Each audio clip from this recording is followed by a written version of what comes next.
Let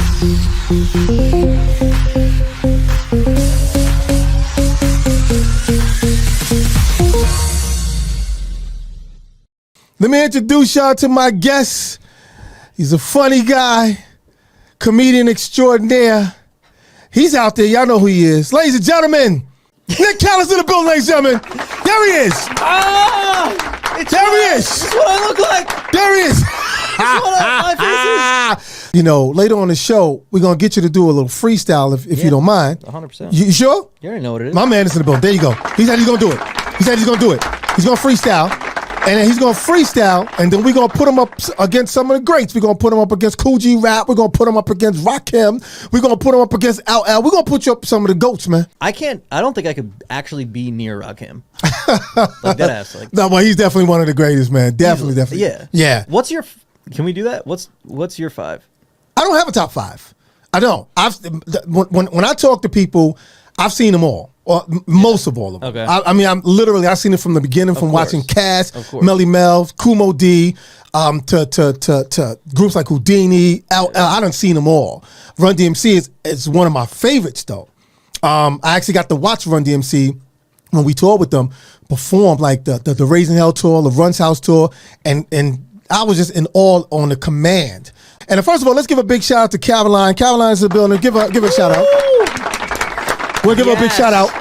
We want to shout out. Now, I already sang the song, so I'm not going to sing it no more. Yeah, everybody know when you hear Caroline, they sing the song. But let's get into it, man. For those who missed the conversation last week before, we talked about your beginnings in comedy, and you told a very interesting story that people need to hear again that I thought was funny.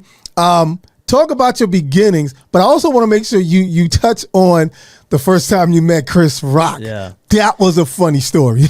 All right, so long and short of the origin of Nick Callas is that I grew up in Jersey. I started doing stand-up in high school. And so I was doing the open mics at the Comic Strip Live up on 82nd Street. And I get an audition. I don't know, I'm 19 at the time. I get an audition to become a late night performer, which basically means that after the real show, you can go up and do like 4 or 5 minutes. Right. And this is usually 1 a.m. And it's just a couple tourists left. The whole audience is left. And the way that they do that audition show is they take a regular show and then they put you up after the regular show. So you're going up for whoever's left. And it sucks. Nobody kills. It's an unkillable room. There's nobody left. It's a Scandinavian guy with his wife. They're tired and drunk. And you got to make them laugh. And then the booker stands in the back and goes, I don't feel like you're great. And you're like, how can I be great? So, in a room like that. Yeah. But you got to, and also part of comedy psychology is you got to convince yourself that you suck if you don't tear it down. Right. That's how you get better.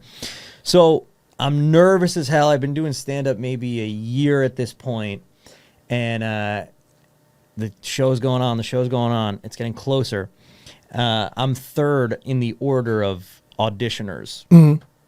Show ends. I'm starting to get hype. And then Chris Rock walks in. And he's like, I'm going to go up and run my new hour.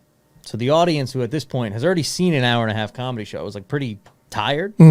Chris walks in, takes the stage. Everybody goes ape shit. Chris Rock. We talking about Chris Rock now. Here we go. Chris Rock. Everybody's and he's got to pat him down for 10 minutes just because that's how hyped they are. And then he sits and he takes out his notepad and he starts going over ideas. And everything is hilarious. It's just new shit from his head. And it's all hilarious and it's all amazing and he's crushing. And everybody in the room is just so unbelievably excited to see him. And I say all that because it's bad. It's bad for me. It's great for Chris, but it sucks for me. Because I had to follow, I had to follow Nikki Glazer or something. Just a great New York comic. And now I got to follow Bigger, Blacker, and Uncut. So he gets off stage, and with him comes the whole audience. Trying to take a picture, meet him, whatever. And then they all leave, and Chris is hanging out. And whoever's left in the room to watch is just watching the first auditioner. So there's like some kid on stage, few people in the audience, and Chris is having a drink at the bar now. While he's on stage, I'm freaking out, and I call my older brother, who's like, he's my hype, right? And I'm like, yo, like, you got to gas me up. Like, Chris Rock is here. And he goes, dude, like, you got to ask him to watch your set. Like, that's why this happened. Like, God put Chris Rock there. He didn't need to be there. It's for you. I'm like, yeah, that's true. I'm freaking out. I can't come up with a reason to talk to him. I'm shook. Coincidentally, the summer leading up to that, a few months before, I'm in Los Angeles doing like a road show tour going up the coast with another comedian friend. And Chris was in LA at the Comedy Store doing a long set one night. Somebody recorded it on voice memo on their phone and posted it online. So all this material you've been working on for years, you can now just listen to like that. So it fucks up the tour. Right. Now people know your shit. Because they know the routine. Yeah. Now I know Dave Chappelle lock people's phones up when he does his show. Right. This kind of started that. Right.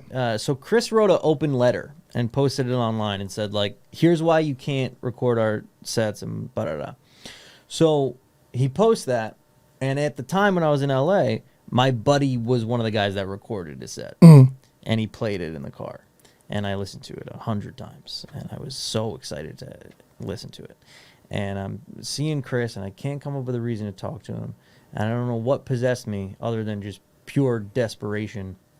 I walk up to him, I'm like, hey, Chris, and he's like, what's up, man? And I go, you know, I was just wondering, actually, because like so I did you a favor. Remember how like you posted that open letter about how you don't want people to record your set? Well, like a buddy of mine when I was in LA, I was actually on tour. He actually he had the recording of the set, and like I didn't even listen to it, but I took his phone and I deleted it. And since I did you that favor, I was wondering if you could do me a favor. This man's mind explodes. He's like, I'm sorry. First of all, slow down. Second of all, the gall of this teenager to be like, Chris, I don't know if you know this, but you don't know me, but you owe me something. Right. But was you nervous when you did that though? How nervous was you? Physically vibrating with anxiety. I probably was like, like not. I was not chill. I can't even believe that I got through that point. Right. I can't even believe that I communicated that. I knew also what I was doing was stupid and rude and weird and desperate.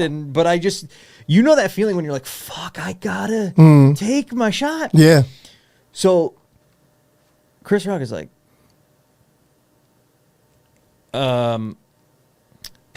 okay. When are you up?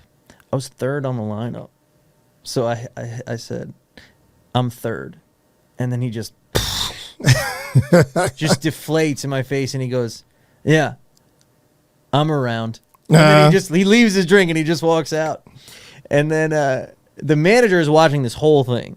So the manager who's about to watch this 19-year-old do his shitty 4 minutes of comedy just watched him try to manipulate Chris Rock into watching him perform. He walks up to me and he goes, well, you're confident. And then Chris walks out, and then I don't know what came over me yet again, but I doubled down and I go, hey, Chris, watch me get past. And he goes, I'll see ya, and just dipped. And I was quadruple nervous to perform after that. So, because I was like, if I bomb after that, right, they're going to stitch my mouth closed for the rest of my life, let alone perform comedy. Particularly the manager who was already watching, you know, making a move over there. But the whole thing. But did Chris, so Chris walked out? He didn't even watch your set? No.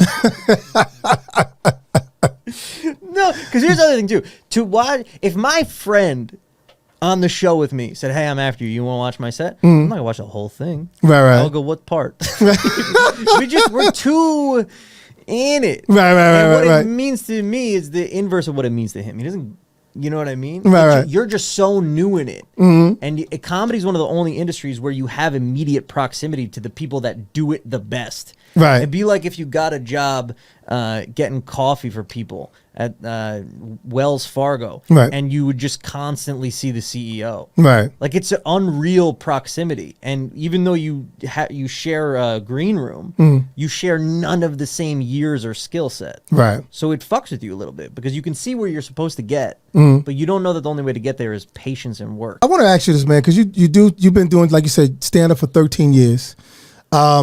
Comedy, I don't know if we should say it changed, but because so much that's happened within the past, I could say 3 years maybe, and you're watching a lot of these comedians go at it at each other, and then you just recently saw, was it Jerry Seinfeld on when he just did a show, and you got these protesters heckling people coming to a comedy show, heckling them.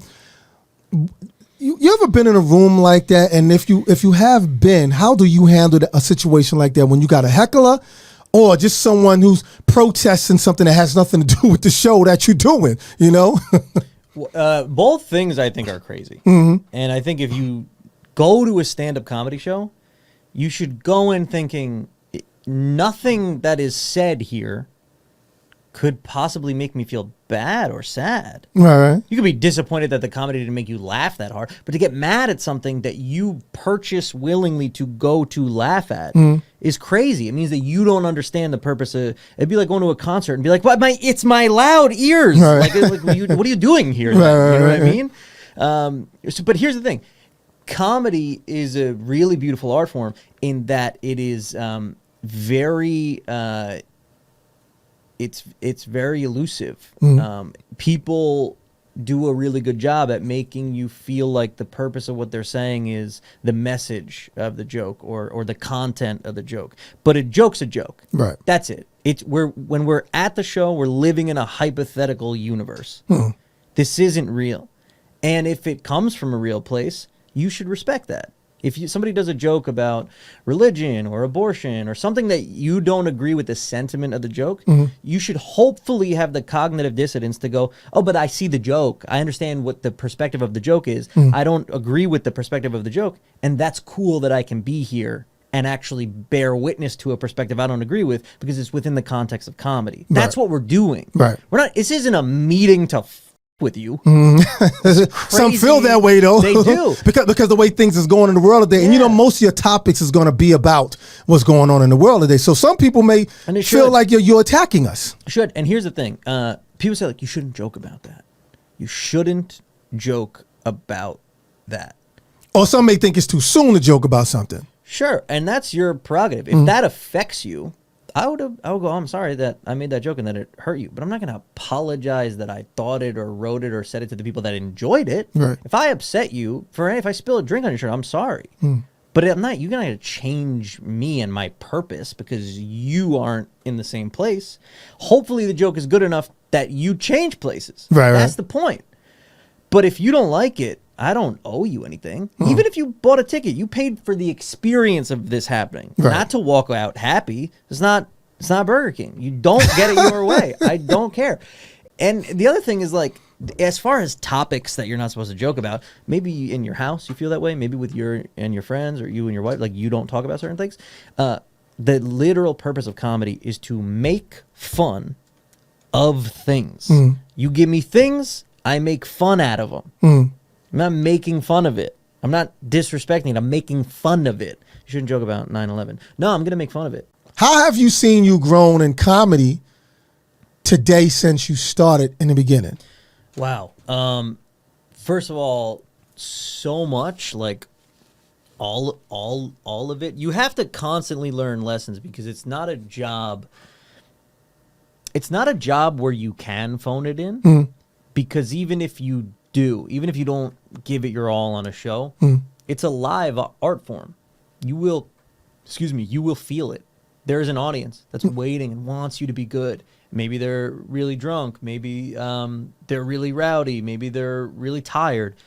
But it's live. It's happening to you and in front of you. Right. So regardless of whether or not you are being perceptive to how you can get better, you're going to feel the results. Right. There's an effect. It's like a conversation. Like you could go on a date and not be super passionate about the person, but they're going to leave with a review too. And you're aware of that. So you can't not be self-aware in comedy. There's a couple people that suck forever.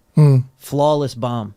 And it's amazing to watch. Wow. You go like, that's crazy that we put him in the hot water of public speaking and he sucks forever. That's a talent in and of itself. Now, has that ever happened to you? Have you ever bombed in your show at all? Oh my God, I bomb regularly.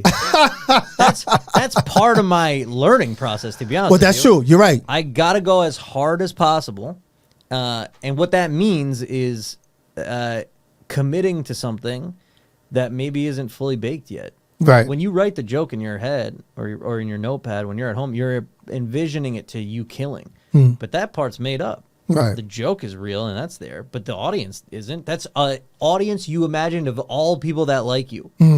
When you go out into the real world, these are made up strangers. Right. These are fresh, real people. Right. So you do that joke and maybe it works 60%, but you got to commit 150 to find out the truth of how good is what I wrote down really. Right.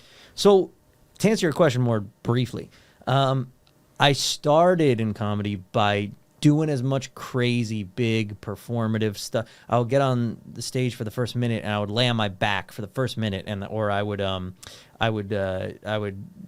speak in a British accent for the first 4 minutes of my set. I would do it to make me comfortable, to just go, nothing will surprise me. I'm just going to feel comfortable no matter what I do up here, because I knew that at 1 year in, I'm not going to write the best joke in the world. Right. I knew that what I had on my side would be being comfortable. And so then it came. And then I started young, so I didn't have life experience I was ready to talk about, things that I had to process still and grow through. I had to become a better actor to be the comedian I am today. I had to become a better writer. I had to learn a lot of different skills to be what I am today. And then that doesn't stop, because now my interests change. Now the things that I want to talk about on stage are different.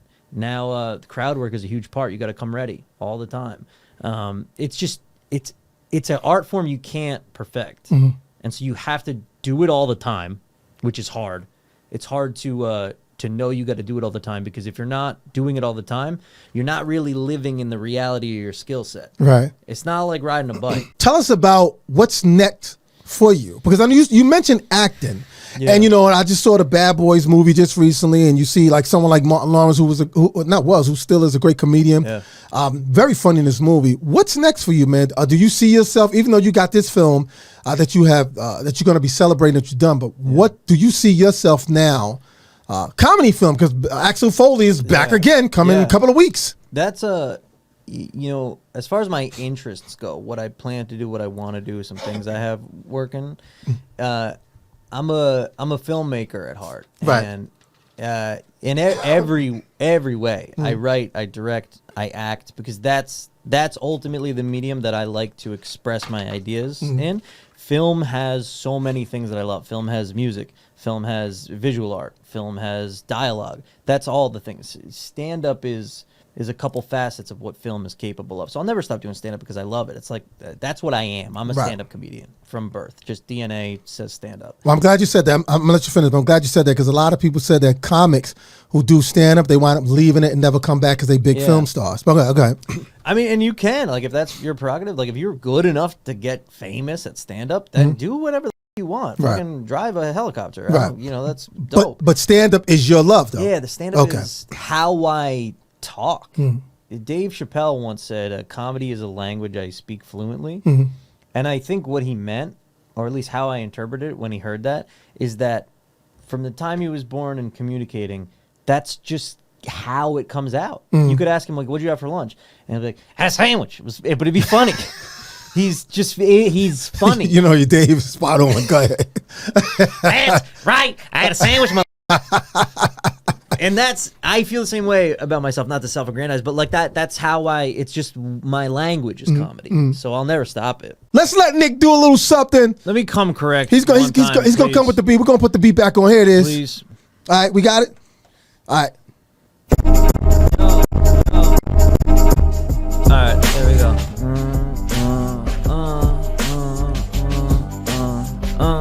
Yep. Yo.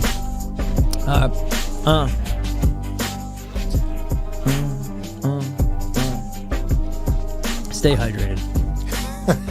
Yep. Okay. Okay. Yeah. I pick up a pen, then I get zen, but it's not a verse. It's more like a promise of what to accomplish before I disperse. I only record it so when I get bored I can see that it worked. And if they want more of it, I got a storage. But is it a curse? Since adolescence I had a lesson. Don't be less than legend. Been at it steady, the baggage heavy. Phonies try to step in. Gotta get bigger, not act like a victim and get what they never would give. See, I never needed no help. If I ever needed a hand, well, that was never availed. Every single hand I was dealt had a knife in it that they held, and they put to my back, but the scars are kinda looking sexy, dog, and they blended with the one she dig in my bag when I'm digging her out, so I'm digging them now. Most of them are trying to click with me now, either that or they click on me now. Make what I make at the gig where they frown with whatever I post at the link in my bio. Chick chick pow, chick chick pow, intrusive thoughts in my head, had elusive thoughts in my bed. She got exclusive merch at the sale, but she lose her top when she here, and my girl don't trust me no more. Did that shit to myself, had to stop trying to be the man, and I started being her man, and I hold her high because she held it down. If I ever clown, you should melt the crown. I don't manifest, I just man up, bitch. Don't pen out quick, I don't stand for it. I read a chapter of The Art of War, now I'm even harder than I was before. Don't see a part of me they could ignore. If they don't applaud, I wouldn't be annoyed. I would be a better me to treat my health, need a acetaminophen, relieve the stressor, get some head again and grab the pen, and then I get ahead of them like Pez dispensers. Got 16s like a Drake DM, got more in me than what made me, man. Till Top Dog hit me with the payment plan. I just watch y'all tripping like a shaky cam. Told these people shut the fuck up. Told my ego shut the fuck up. Told my mama shut the front door, cause my daddy he done walked out. Probably pitied us on his way. Now I silly rock on a grave. Now I Millie rock on his grave. And the way I'm paid is so great. It's like I said I would. I'm self-made and I never gave it no I walk right up on a Chris Rock, told the legend come to my set. He just laughed and then he just dipped. I didn't rock with you anyway. Man, I think that my pettiness getting the best of me. Better get rid of it. Energy quick. Whatever. That's all right. That's all right. That's all right, Nick. Nick Callas in the building, ladies and gentlemen. Fine. Thank you. Fine. Fine. Thank you so much for coming. Whatever. You didn't have shows last night. You didn't have shows last night.